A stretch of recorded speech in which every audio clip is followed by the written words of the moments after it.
आमर द्वितीय पर्याय बन्यारे भद्रक जिले में समुदाय 4टी ब्लॉक प्रभावित होती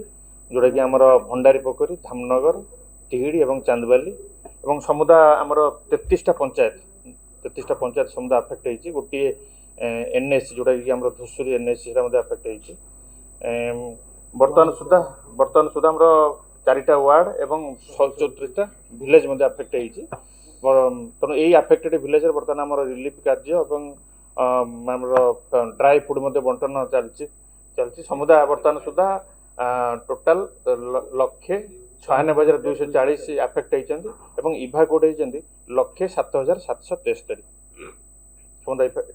इभाकुएट होती 90टा जगह आमर फ्री किचेन चलती जोटा कि आमर भंडारी पोखरी धामनगर और